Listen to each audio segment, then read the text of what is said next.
আজকের রাত তাদের প্রস্তর যুগ বা স্টোন এজে পৌঁছে দেওয়ার রাত হবে। ট্রাম্প এমন এক কীর্তি করতে চলেছেন যে ইরান টানা প্রায় 15 বছর পরিশ্রম করলেও হয়তো তা থেকে পুনরুদ্ধার বা রিকভার করতে পারবে না। কি করতে চলেছেন তিনি? তাদের বিদ্যুতের পাওয়ার প্ল্যান্টগুলো ভেঙে দেবেন, সমস্ত ব্রিজ ভেঙে দেবেন, এবং ইসরায়েল জানিয়েছে যে তারা সেখানে গিয়ে রেলওয়ে ট্র্যাক এবং চলন্ত ট্রেনগুলোকে নিশানা বানাবে। প্রকাশ্যে প্রকাশ্যে বিশ্বের সামনে এই হুমকির আবহে আজ ইসরায়েল এবং আমেরিকা ইরানকে আলটিমেটাম দিয়ে ফেলেছে।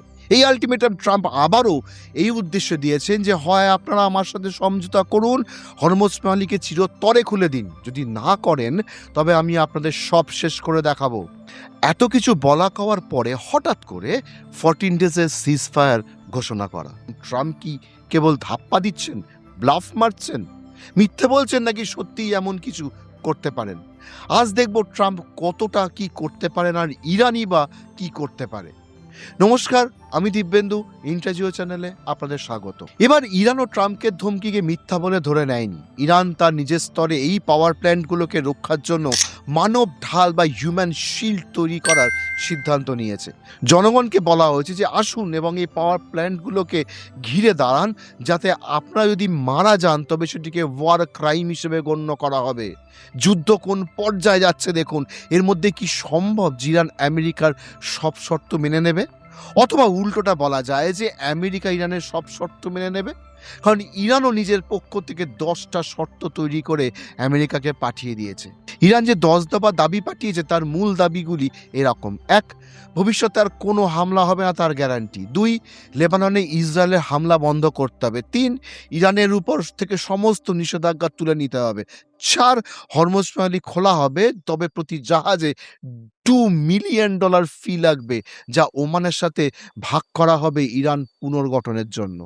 ট্রাম্প নিজের পক্ষ থেকে তথ্য দিয়ে বলেছেন যে ইরানের বিরুদ্ধে আমেরিকার যুদ্ধ খুব ভালো চলছে এবং আমি যা কাজ করছি তা এতটাই ভালো যে আগে কোনো মার্কিন প্রেসিডেন্ট থাকলে আজ এই পরিস্থিতির সৃষ্টি হতো না। প্রায় 45 বছর আগে যে সিদ্ধান্ত নেওয়া উচিত ছিল, আজকে আমাকে সেগুলো নিতে হচ্ছে।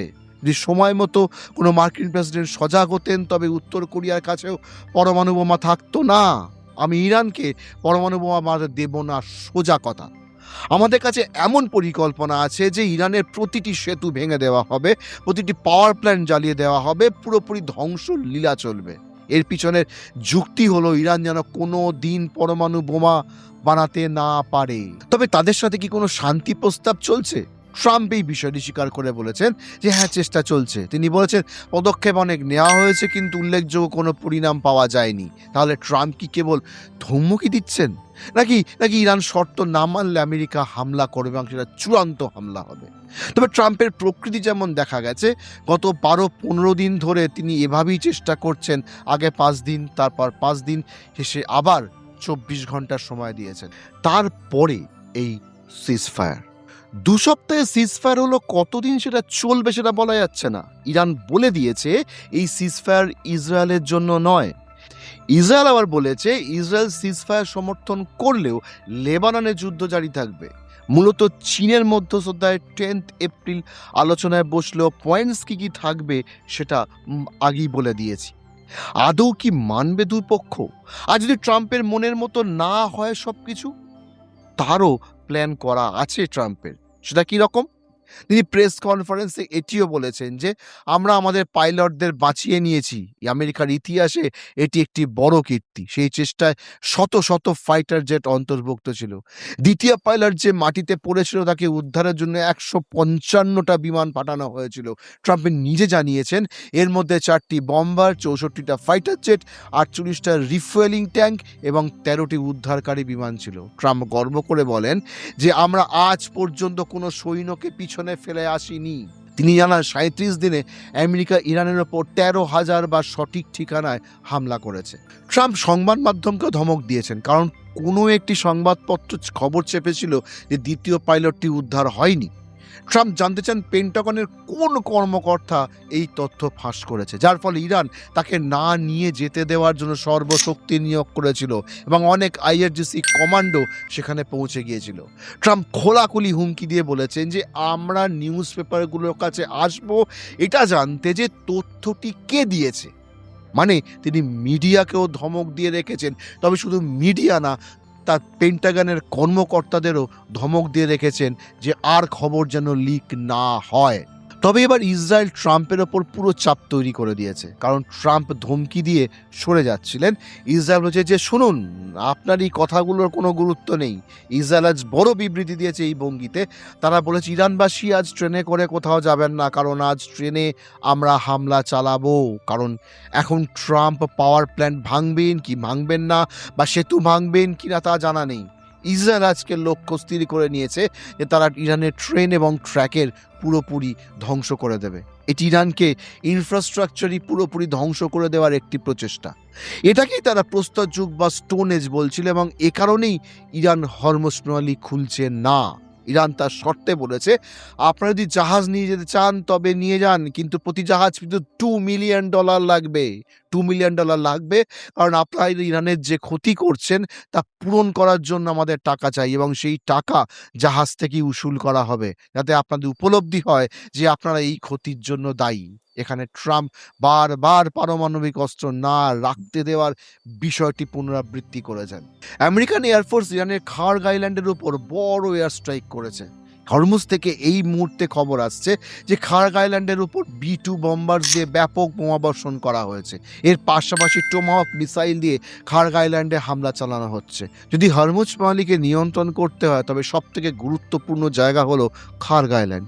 খার্গ হলো সেই জায়গা যেখান থেকে ইরানের 90% তেল সরবরাহ হয়, অর্থাৎ ইরানের অর্থনীতির মূল কেন্দ্র, যা আমেরিকা দখল করতে চায়। এবং যতক্ষণ না আপনি খার্গ দখল করছেন ততক্ষণ হরমুজ প্রণালী খুলে দেওয়া আপনার পক্ষে সম্ভব নয়, এটা আমেরিকা বুঝে গেছে। এখন তার উপর হামলা শুরু হয়ে গেছে। খার্গ আইল্যান্ডে এই মুহূর্তে একযোগে অনেক বিস্ফোরণের শব্দ শোনা যাচ্ছে, এবং তা নিয়ে IRGC অর্থাৎ ইরানের সেনাবাহিনীর তরফ থেকে তাৎক্ষণিক প্রতিক্রিয়াও চলে এসেছে। ইরানের সেনাবাহিনী ঘোষণা করে দিয়েছে যে যথেষ্ট হয়েছে, এবার ধৈর্যের সীমা শেষ। এর সরাসরি অর্থ হলো ইরান এখন শেষ যুদ্ধের জন্য প্রস্তুত হয়ে গেছে। পার্স হলো ইরানের সবথেকে বড় তেল এবং গ্যাস কেন্দ্র। গতকাল ইসরায়েল সেখানে স্ট্রাইক করেছিল এবং আজ খার্গের উপর হামলা শুরু হয়েছে। তবে এই দুটোই এয়ার স্ট্রাইক, এখনো কোনো গ্রাউন্ড অপারেশন শুরু হয়নি। যদি গ্রাউন্ড অপারেশন হয় তবে ইরানের সেনাবাহিনী এবং IRGC সেখানে এমন বড় হামলা চালাবে যে সেখানে একজন আমেরিকান সৈন্য জীবিত ফিরবে না। এই বিষয়টি সেন্ট্রাল কমান্ড মানে আমেরিকান সেন্ট্রাল কমান্ড খুব ভালোভাবে বোঝে। ডোনাল্ড ট্রাম্পও বোঝেন, এবং আমেরিকার যত বড় বড় সামরিক উপদেষ্টা রয়েছেন তারা ডোনাল্ড ট্রাম্পকে পরামর্শ দিয়েছেন যে গ্রাউন্ড অপারেশন করবেন না, নতুবা আমেরিকার চরম পরাজয় হবে। আমেরিকা যেভাবে খার্গ আইল্যান্ডে এবং ইসরায়েল যেভাবে বিভিন্ন সেতু রেলওয়ে স্টেশনের উপর হামলা করছে, ইরানও তার জবাব দিয়ে দিয়েছে। ইরানের পক্ষ থেকে বড় ধরনের ব্যালিস্টিক মিসাইল হামলা শুরু হয়ে গেছে অলরেডি। UAEর উপর বড় হামলা হয়েছে, শারজাতে মিসাইল পড়েছে, দুবাইয়ে মিসাইল পড়েছে, সৌদির উপরেও হামলা শুরু হয়ে গেছে। অর্থাৎ ইরান যেমনটা বলেছিল যে এখন পুরো আরব দেশগুলোর উপর লাগাতার হামলা হবে, IT সেক্টর, অয়েল ডিপো এবং সমস্ত রিফাইনারিগুলোতে, অর্থাৎ যা বলা হচ্ছিল যে আজকের রাতটা ভারী হতে চলেছে, ঠিক তেমনই দেখা যাচ্ছে। পুরো আরব বিশ্ব এখন ইরানের নিশানায়, এবং ইরান ভয়ঙ্কর প্রতিশোধ নিতে শুরু করে দিয়েছে। আমেরিকার নিশানায় 4টি প্রধান পাওয়ার প্ল্যান্ট রয়েছে: দামাভান্দ পাওয়ার প্ল্যান্ট, শহীদ সালেহি নেজাদ পাওয়ার প্ল্যান্ট, শহীদ রাজাই পাওয়ার প্ল্যান্ট এবং খেরান পাওয়ার প্ল্যান্ট। এগুলো ইরানের বড় বিদ্যুৎ কেন্দ্র এবং আমেরিকার নিশানায় রয়েছে, অর্থাৎ আগামী কয়েক ঘন্টার মধ্যে এগুলোর উপর বড় হামলা হতে পারে। এখন প্রশ্ন হল, ইরান কি এর জবাব দেবে? ইরান সেনাবাহিনীর পক্ষ থেকে বয়ান এসেছে এখন সব ধৈর্য শেষ হয়ে গেছে, আর ইরান কোথায় হামলা করবে? সৌদির কথা বললে, সৌদির যত অয়েল ফিল্ডস এবং গ্যাস ফিল্ডস আছে ব্যালিস্টিক মিসাইলের আঘাতে সেগুলো এখন জ্বলতে চলেছে। এছাড়া ইউএইর যত ইকোনমিক জোন আছে যার মধ্যে বুর্জ খলিফাও অন্তর্ভুক্ত, বলা হচ্ছে যে বুর্জ খলিফায় সরাসরি ব্যালিস্টিক মিসাইল দিয়ে হামলা হতে পারে। ইউএইর বাণিজ্য কেন্দ্র, ইন্ডাস্ট্রিয়াল এরিয়া এবং বহুজাতিক সংস্থাগুলো এখন ইরানের নিশানায়। রাশিয়া ইরানকে ইসরায়েলের সব ইলেকট্রিক পাওয়ার স্টেশনের তথ্য লোকেশন সহ সরবরাহ করেছে, যাতে ইরান তার উপর হামলার জবাব দিতে পারে। রাশিয়া ইসরায়েলের 55টি গুরুত্বপূর্ণ ইনফ্রাস্ট্রাকচারের বিস্তারিত তালিকা ইরানকে দিয়ে দিয়েছে। সবগুলোতে মিসাইল লক করা আছে এবং আগামী কয়েক ঘন্টার মধ্যে সবকটায় হামলা হতে পারে। ইসরায়েলের পাওয়ার প্ল্যান্টগুলোকে 3টি স্তরে ভাগ করা হয়েছে। লেভেল 1 অত্যন্ত গুরুত্বপূর্ণ, লেভেল 2 শহরাঞ্চল এবং শিল্পাঞ্চল, এবং লেভেল 3 যেটা স্থানীয় পর্যায়ে। এই সবকটি এখন মিসাইলের লক্ষ্যবস্তু হয়ে গেছে। আমেরিকা ও ইসরায়েল ইরানের সেতুগুলোকে লক্ষ্যবস্তু বানাতে শুরু করেছে। তাবরেজ জানজাত হাইওয়ের সেতু নিশানায় নেওয়া হয়েছে। ইরানের তাবিয়া সেতুর উপর অলরেডি হামলা হয়েছে। কাশানের রেলওয়ে ব্রিজ উড়িয়ে দেওয়া হয়েছে এবং রেলওয়ে লাইনে অনেক জায়গায় হামলা হচ্ছে, অর্থাৎ ইরানের পরিকাঠামো বা ইনফ্রাস্ট্রাকচারকে লক্ষ্যবস্তু বানানো হচ্ছে। এবং অন্যদিকে কাতারেরও একটা ভয়ঙ্কর বয়ান এসে গেছে। কাতার বলেছে যে এই হামলার পরিণাম অত্যন্ত ভয়াবহ হবে। আরব দেশগুলো জানে এখন সেখানে কি হতে চলেছে।